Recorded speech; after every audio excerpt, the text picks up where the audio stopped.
The question is, a vertical tower stands on a horizontal plane and is surmounted by a vertical flag staff of height 5 meters.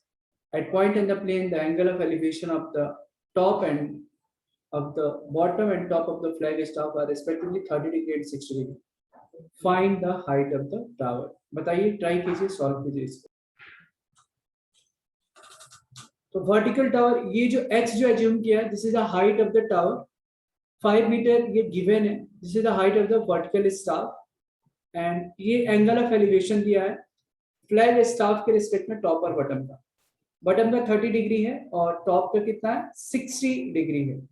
अपने को height of the tower निकालना है. ठीक है, तो हम क्या करेंगे, इस ट्रायंगल में सिंपल सी बात है कि इन ट्रायंगल ABD,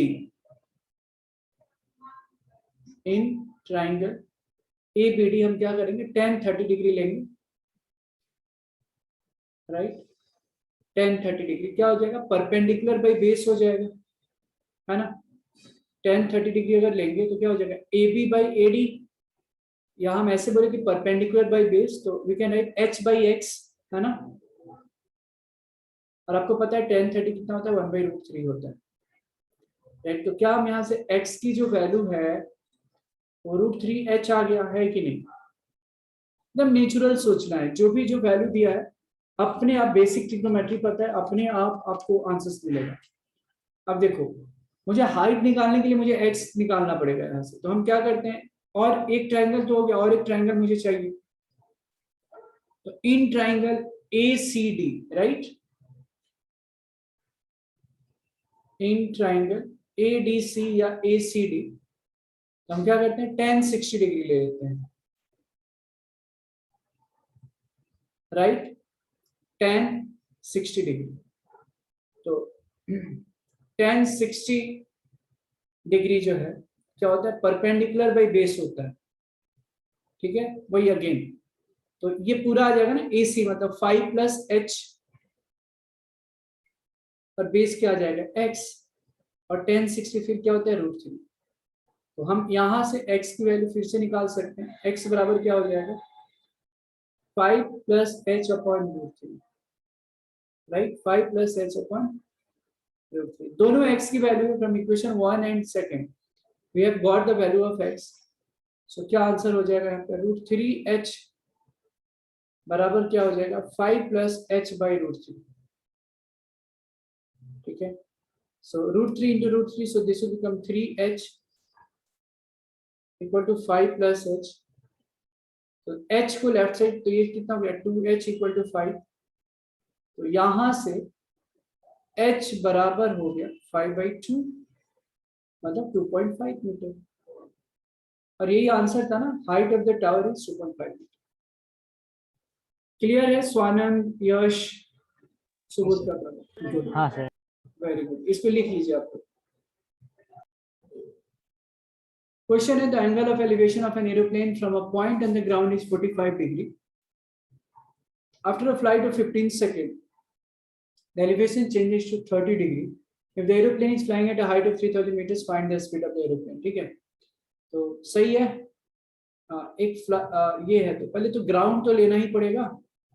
पहले ग्राउंड ले लेते हैं ऐसे थोड़ी देर के लिए, और एक पॉइंट से जो एंगल ऑफ एलिवेशन है, मान लो यहाँ पे फिगर कुछ यूं बना रहा हूं मैं, कुछ इस तरीके से. ये आई थिंक और थोड़ा इधर शिफ्ट कर लेता हूँ. हाँ, ठीक है. अब फ्लाइट यहाँ पे है, ठीक है, ये ग्राउंड है, करेक्ट. और इस पॉइंट से B जो पॉइंट है, मान लिया कि ये पॉइंट B है और यहाँ से ग्राउंड है, और इसके रिस्पेक्ट में यहाँ पे क्या क्वेश्चन दिया, from a point on the ground. तो इस पॉइंट से यहाँ पे मान लो A जो है, ये फ्लाइट है मान लो थोड़ी देर के लिए. ठीक है, तो जो एंगल ऑफ एलिवेशन जो दे रखा है वो कितना है, 45 डिग्री है. ये जो है कितना है, 45 डिग्री. अब क्वेश्चन में है कि after a flight of 15 second, 15 second उड़ान भरने के बाद एलिवेशन चेंज होता है, 30 डिग्री पे जाता है, मतलब थोड़ा दूर चला जाता है. दूर चले जाने के बाद तो मान लेते हैं कि x distance after 15 seconds, and considering कि जो एरोप्लेन है वो x मीटर डिस्टेंस कवर किया, ये x मीटर।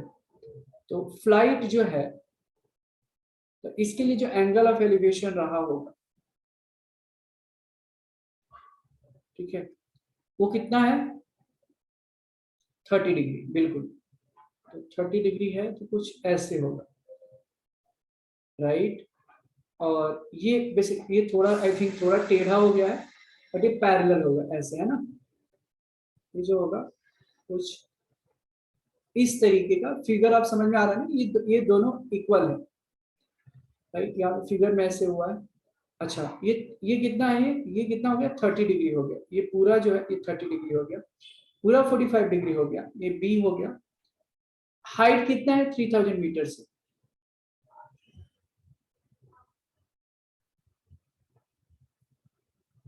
हाइट जो है 3000 मीटर से, नाम दे दिया, ये ए है, ये सी है, ये डी है, ये 90 डिग्री है ना, ये सारे। यहाँ पे कुछ तो ई नाम दे देता हूँ, राइट। इसको आप चाहिए वाई ले लेता हूँ, अगर कुछ जरूरत पड़ा तो, है ना, वाई। ये एक्स तो है ही, ओके। अब देखो, अब शायद अब कोई फिगर बन गया तो क्वेश्चन आसान हो जाएगा। मैं क्या करता हूँ, इसमें दो ए ई बी, जो ई वाली ट्राइंगल है बड़ा वाला, ठीक है, ध्यान से देख लेना, in triangle A E B, A E B, हम क्या करेंगे, tan 45 निकाल लेते हैं, ठीक है। tan 45 परपेंडिकुलर बाई बेस, मतलब A B by Y. A B की वैल्यू कितनी है, 3000, अब बेस कितना है, y, और tan 45 का वैल्यू 1, तो y की वैल्यू कितनी आ गई सर, 3000 मीटर्स। इंटरेस्टिंग ना, y की जो वैल्यू है, ये y की वैल्यू मिल गई मुझे 3000 मीटर्स, बढ़िया। अब कौन सा एक ट्राइंगल बच गया, बड़ा वाला, एक छोटा वाला, CED भी बन रहा है। तो इन ट्राइंगल, सारी पॉसिबिलिटी निकालते जाओ, देखो हाइट एंड डिस्टेंस में ये जितनी आपको ट्राइंगल फॉर्म हो रहा है उससे वैल्यू निकालो, अपने आप आते जाएगा। CED में क्या बनेगा, tan 30 मिलेगा मुझे, तो tan 30 क्या हो गया, परपेंडिकुलर पे बेस अगेन, तो परपेंडिकुलर यही हो गया 3000, है ना, और बेस कितना होगा, y plus x, correct, y plus x, मतलब 3000 प्लस एक्स, और tan 30 कितना होता है सर, 1/√3। तो यहां से अपन x निकाल सकते हैं क्या, यहां से we can easily find out x। तो 3000 प्लस एक्स इक्वल टू 3000√3। तो x की जो वैल्यू आ जाएगी यहां से 3000√3 माइनस 3000, राइट। अब क्या करेंगे, यहाँ पे 3000 कॉमन निकाल लेंगे, √3 minus 1, what is the value of √3, you know, 1.732, उसमें से -1 कर दिया, तो 3000 इंटू 0.732। अब इसको मल्टीप्लाई कर लोगे आप तो ऑलमोस्ट कितना आ जाएगा, 2196, राइट। तो x की जो वैल्यू आ जाएगी वो हो जाएगा 2196 मीटर। डिस्टेंस निकल गया, है ना, टाइम पता है हमको तो स्पीड नहीं निकाल लेंगे, है ना। स्पीड कितना होता है, speed of the, speed equal to distance by time. तो यहाँ पे ही मैं लिख देता हूँ, स्पीड बराबर डिस्टेंस बाई टाइम। तो what is distance we have, 2196, और टाइम कितना है, 15 सेकेंड। तो इसको जब आप सॉल्व करोगे तो कितना आ जाना चाहिए, या 2196 है बाई 15, या तो यहाँ पे अगर आप इसको डिवाइड करते हो तो 146.4 के आसपास आ रहा है, 146.4 मीटर पर सेकेंड। तो ये रिक्वायर्ड स्पीड, मतलब सॉरी, जो क्वेश्चन में पूछा गया है, speed of the aeroplane will be 146.4 metre per second and if you wish आप किलोमीटर पर आवर में भी कन्वर्ट करना चाहें तो 18.18/5 से मल्टीप्लाई कर दें, डायरेक्टली आपको 527 के आसपास उतना किलोमीटर पर आवर आ जाएगा. That will be the speed of the aeroplane. Understood? समझ में आया क्या? हाँ सर. ओके, इसको लिख लें आप. इसे सॉल्व नहीं हुआ तो प्लीज नोट इट डाउन. अब इसमें नेचुरल है, इसमें बहुत ज्यादा अगर मेरे से पूछे तो बहुत ज्यादा इसमें दिमाग लगाने की जरूरत है नहीं. जो जो ट्राइंगल दिख रहा है ना उस पर अटैक करना है, सिंपल. ये 30 है तो एडी तो 30 रहेगा ही रहेगा, है ना, 30 सेंटीमीटर. अब जो क्वेश्चन है यहाँ पे, in figure ABCD is a rectangle in which segments AP and AQ are drawn as sun. Find the length of AP plus AQ, right? AP plus AQ की वैल्यू निकालनी है. हम क्या करेंगे, सबसे पहले अलग अलग AP की अलग से वैल्यू निकालेंगे और AQ की अलग से वैल्यू निकालेंगे और दोनों को हम क्या करेंगे, ऐड कर लेंगे, राइट? तो अब अगर ध्यान से अगर आप देखते हो यहाँ पे, ठीक है, तो अगर ADQ ट्राइंगल में अगर हमने देखा, इन ट्राइंगल ADQ, तो मुझे अगर साइन थीटा 30 पता है तो साइन थीटा क्या होता है, P/H परपेंडिकुलर बाई हाइपोटेनस. तो 30 और हाइपोटेनस AQ मिल गया, तो साइन 30 हाफ. तो यहां से डायरेक्टली मुझे क्या मिल गया, AQ कितना मिल गया, 60 सेंटीमीटर, बराबर. अब दूसरा ट्राइंगल एक ये बचा, in triangle APB, in triangle APB जो मिला, अगर मुझे tan 30 निकालना है, ठीक है, tan 30 तो परपेंडिकुलर बाई बेस होता है, तो परपेंडिकुलर तो 60 हो गया और बेस क्या हो गया, 1 मिनट, ठीक है ना, ABPB, हाँ जी. तो tan 30 निकालने से कुछ फायदा है नहीं, अरे इसमें AP तो आ ही नहीं रहा है, कॉस निकालना पड़ेगा ना फिर.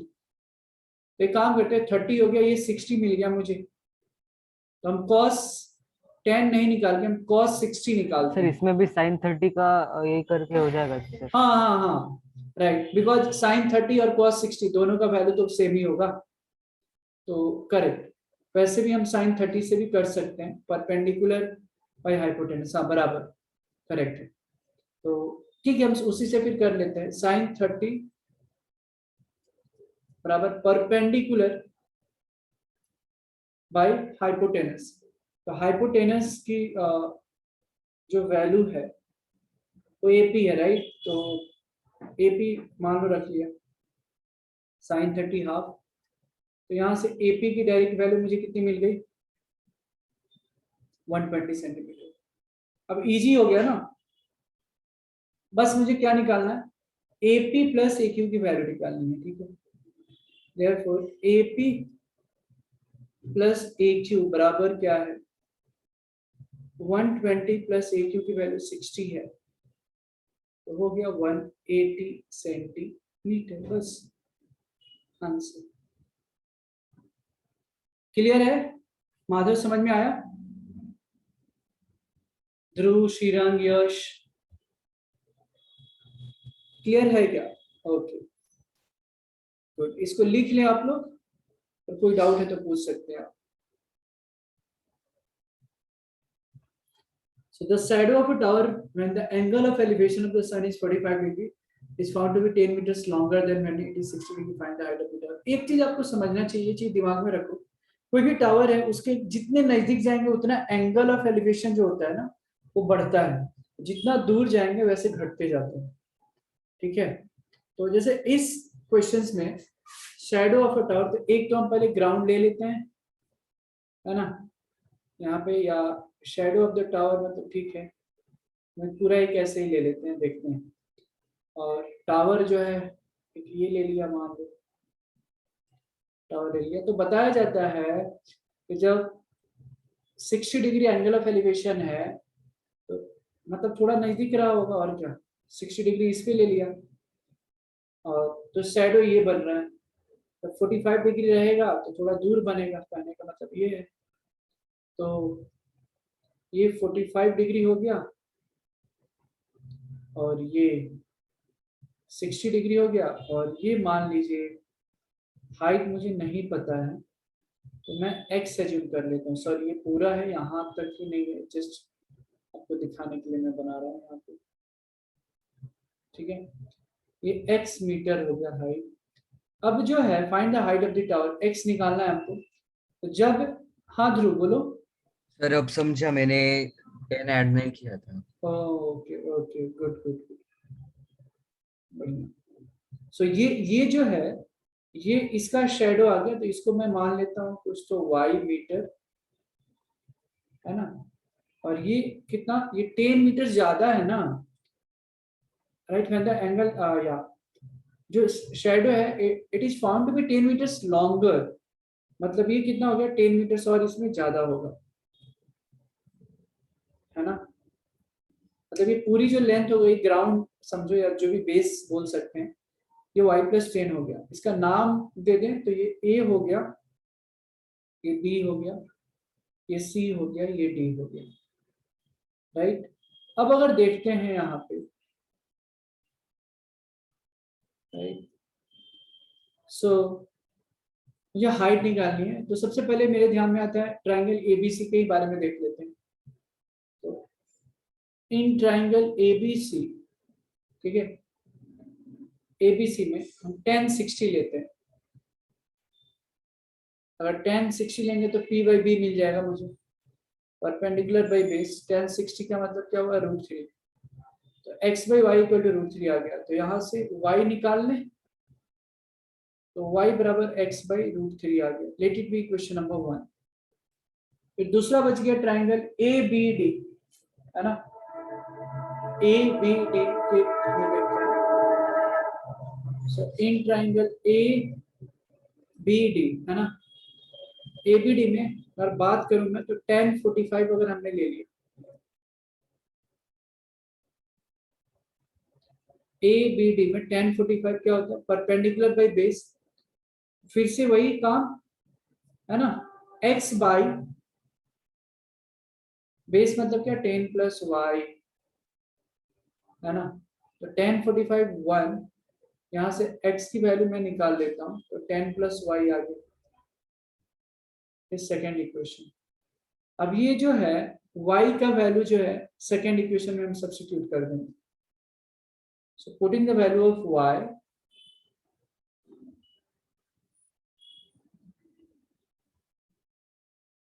putting the value of y in second, उससे होगा क्या कि एक वेरिएबल में आ जाएगा और आप x की वैल्यू निकाल पाएंगे। y की वैल्यू आ गई x/√3, और आप इसको मल्टीप्लाई करेंगे तो √3x = 10√3 + x, करेक्ट। नाउ ये जो है x को लेफ्ट हैंड साइड में लेकर आप आएंगे, तो x कॉमन अगर निकाल लिया हमने, तो √3 - 1 बराबर 10√3। तो यहाँ से x की जो वैल्यू आ जाएगी वो 10√3/√3 - 1। थोड़ा सा और हम खुश हो जाते हैं तो इसके मतलब रेशनलाइज कर लेते हैं, थोड़ा आसान हो जाएगा। तो ये आ जाएगा कितना, 10√3 × √3 + 1/2, तो 5√3 आ गया, है ना। x बराबर 5√3 × √3 + 1, ठीक है। तो इसको अगर मल्टीप्लाई कर लें तो 5 × 15 + 5√3, ठीक है। तो ये फाइनल आंसर आ गया। √3 का वैल्यू 1.732 रखोगे तो it will be coming like approx, मैं बता रहा 23.65 मीटर।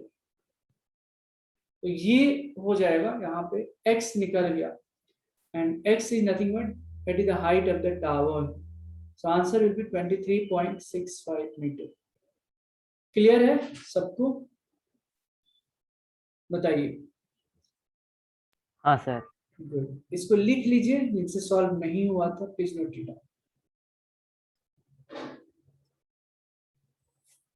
अच्छा, 20/√3, 20/√3, 20/√3, आपका आंसर जो है ट्वाइस आया है, उसका आधा है, मतलब 10/√3, सॉरी मैं क्या बोल रहा हूँ, 10/√3 नहीं, 10√3 आंसर है, 10√3। कुछ तो गलत हुआ है, मुझे ऐसा लग रहा है। सो द आप ही क्वेश्चन, बता सॉल्व करिए। हाँ, question is the upper part of a tree broken by the wind makes an angle of 30 degree with the ground and distance from the root to the point where the top of the tree touches the ground is 10 meters. What was the height of the tree? ठीक है, तो एक काम करते हैं, पहले figure draw करते हैं। तो मान लो ये पेड़ है, ठीक है, एक पेड़ है और ये जमीन है ना, कुछ ऐसे मान लेते हैं। तो ये पेड़ जो है यहाँ से मान लो कट के गिर जाता है और ग्राउंड को टच करता है, तो जो एंगल जो बनता है वो 30 डिग्री है, ये वाली एंगल 30 डिग्री है। अब इसका मैंने नाम दे दिया ए, ये बी, ये C, right. And the question is where the top of the tree touches the ground is 10 metres, मतलब ये जो लेंथ है वो 10 मीटर्स है, सिंपल। तो ये broken part of the tree है, ये जो लेंथ है this is broken part of the tree, right.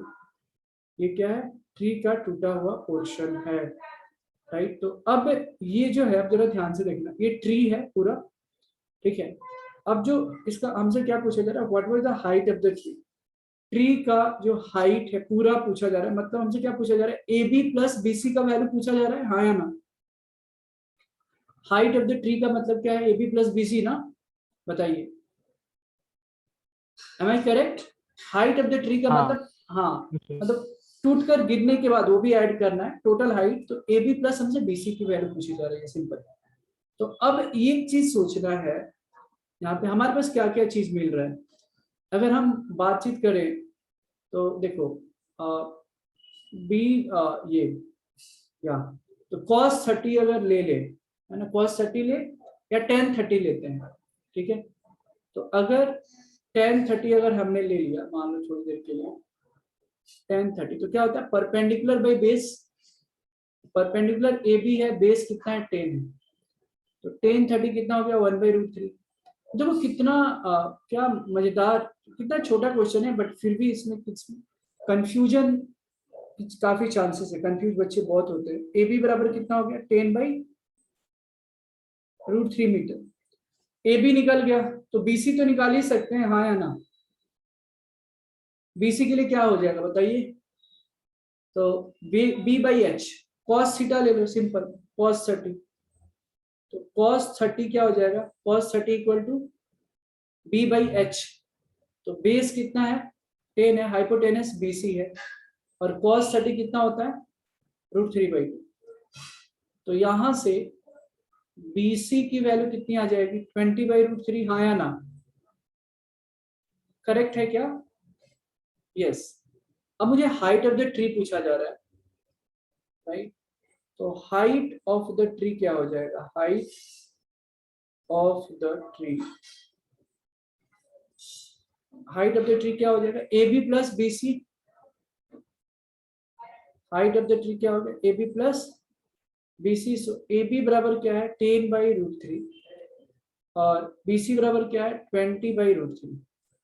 So this will become 30/√3। बहुत ज्यादा खुश होना चाहते हो तो आप इसको रैशनलाइज कर दे, सो 30/√3 इंटू √3/√3, सो 30/3 आ गया, मतलब 10√3 मीटर आ गया आंसर। समझा क्या आपको सुबोध, कहाँ गलती हुई थी आपकी।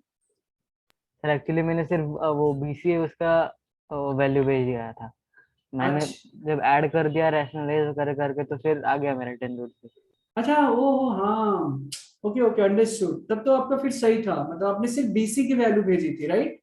हाँ। मतलब कितना पोर्शन वो टूटा है एक्चुअली, उसका आपने हाइट भेज दिया है। ओके ओके ओके, हाँ ठीक है ठीक है। फिर अगर आपने वही सोचकर भेजा हुआ देन तो शायद ये हाइट ऑफ द ट्री, मतलब आपको शायद समझने में शायद थोड़ा दिक्कत हुआ। ओके कोई बात नहीं, बाकी लोगों को समझ में आया है क्वेश्चन। हाँ सर। गुड, इसको लिख लिया, फिर हम नेक्स्ट क्वेश्चन की तरफ जाएंगे। तो ये सारे क्वेश्चन बड़े छोटे हैं बट बड़े इंटरेस्टिंग से लगते हैं, मतलब इसमें कभी कभी बच्चे इसमें फिगर ही नहीं बना पाते, ऐसा रहता है। और हुआ था ये क्वेश्चन सॉल्व, उसमें तो 100 लिखा है. So the angle of elevation of a cloud from a point 60 meters above a lake is 30 degree and the angle of depression of the reflection of the cloud in the lake is 60 degree. Find the height of the cloud. बढ़िया, तो पहले तालाब बना लेते हैं, ठीक है. पहले क्या करेंगे हम, तालाब बना लेते हैं. कैसे बनाएंगे तालाब, ऐसे, और नीचे कुछ तो रहेगा, ये नीचे पानी दे देते हैं ना, ऐसे कुछ तो.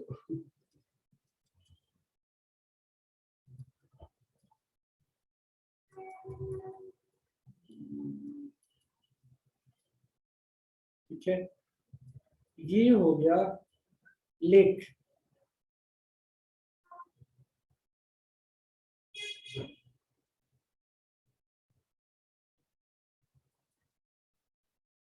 ठीक है, लेक जैसा दिख रहा है ना अभी. चलो थोड़ा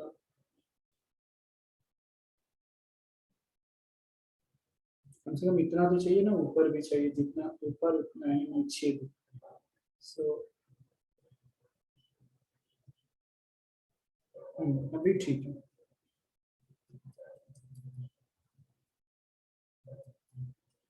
अब क्वेश्चन में है the angle of elevation of a cloud from a point 60 metres above a lake. बढ़िया, तो 60 मीटर ऊपर है ना. अभी इससे 60 मीटर ऊपर, मतलब 60 मीटर मान लो छोटू सा ये होगा, ये ले लिया हमने, ये मान लिया 60 मीटर ऊपर जो है, ठीक है. जो लेक, जो क्लाउड का एंगल ऑफ एलिवेशन है from a point 60 metre above a lake is 30 degree. अच्छा, मतलब मुझे समझ में आया, ये डिस्टेंस जो है 60 मीटर है, ठीक है. और इसके ऊपर से जो क्लाउड है, मान लो कुछ तो यूं ऐसे दे दिया, चलो ऐसे, और ये भी जो है ये 60 मीटर है, ठीक है. ये पी है, ये क्या है, 60 मीटर है, करेक्ट. इसका नामकरण कर देते हैं, ये ए ले लिया, ठीक है. और जो क्लाउड है, मान लो ये सी क्लाउड है, ये भी 60 मीटर से रहेगा, ठीक है. और जो एंगल ऑफ एलिवेशन है क्लाउड का, वो कितना है, 30 डिग्री,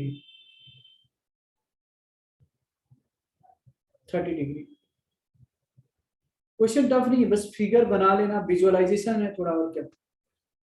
और जो डिप्रेशन है, एंगल ऑफ डिप्रेशन, वो 60 डिग्री है.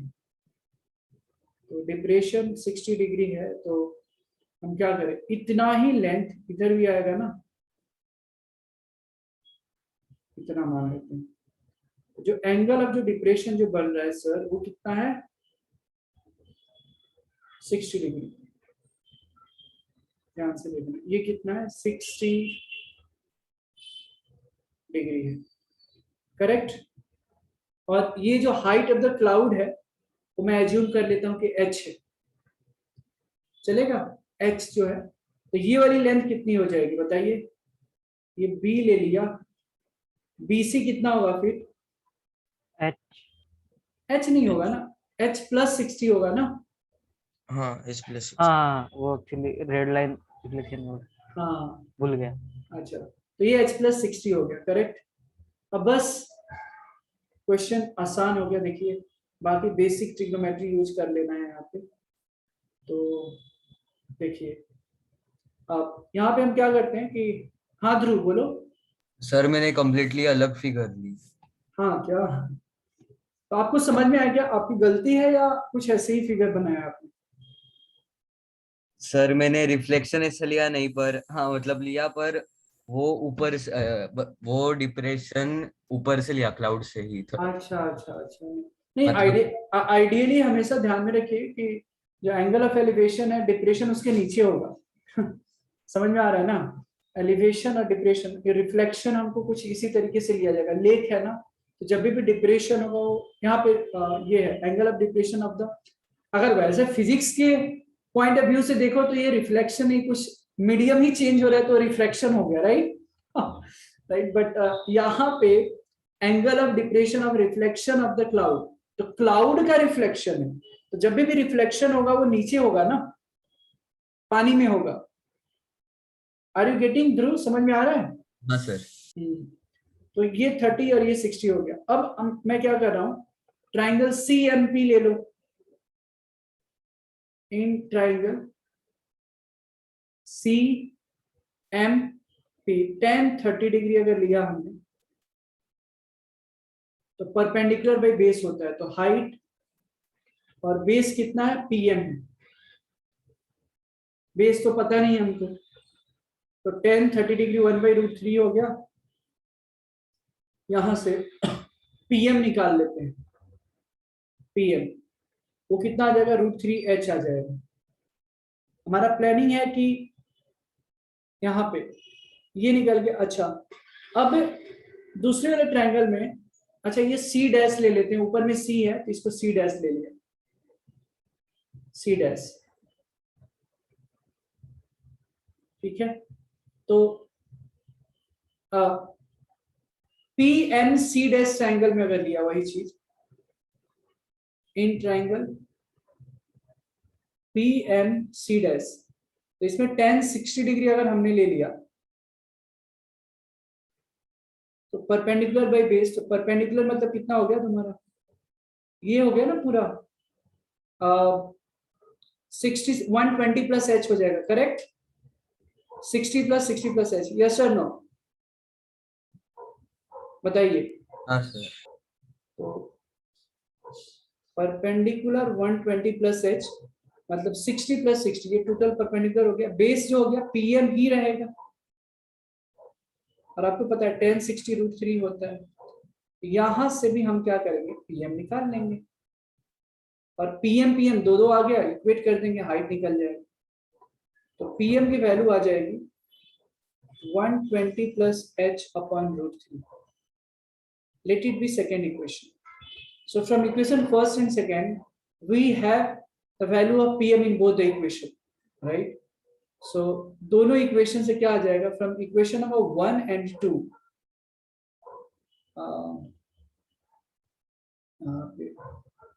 photo की वजह से in from equation first and second क्या मुझे मिल जाएगा, देखो from first and second √3H बराबर H प्लस 120 बाई √3। तो यहां से वैल्यू निकल जाएगा क्या, 3H minus H equal to 120। तो H बराबर कितना आ जाएगा, 2H बराबर 120 हो गया, तो H बराबर 60 आ गया, करेक्ट ना? तो H की वैल्यू 60 आ गई, यानी हमको चाहिए क्या, height of the cloud, correct ना? तो हाइट ऑफ द क्लाउड कितना होगा, हाइट ऑफ द क्लाउड कितना हो जाएगा, ये BC होगा ना, एम आई करेक्ट? जी बिल्कुल, ये BC जो हो जाएगा वो हाइट ऑफ द क्लाउड हो गया। लेक का सरफेस तो यही है, यानी H प्लस 60, और H की वैल्यू कितनी है, 60 प्लस 60 इक्वल टू 120 मीटर, ये आंसर हो जाएगा। ओके, अभी वन अंडरस्टूड, बताइए। हाँ सर। ठीक है ना? आपका क्या गलत हुआ था, यह सुबोध क्या गलत हो रहा था इसमें? सर एक्चुअली फिगर ही जरा मैंने गलत निकाली थी। कोई बात नहीं, इसमें फिगर ही इम्पोर्टेंट था एक्चुअली। हाँ ठीक है, इसको लिख लीजिए, अगर कुछ डाउट्स नहीं है तो आप लिख सकते हैं इसको, और फिर पूछ लीजिए if you have any doubt.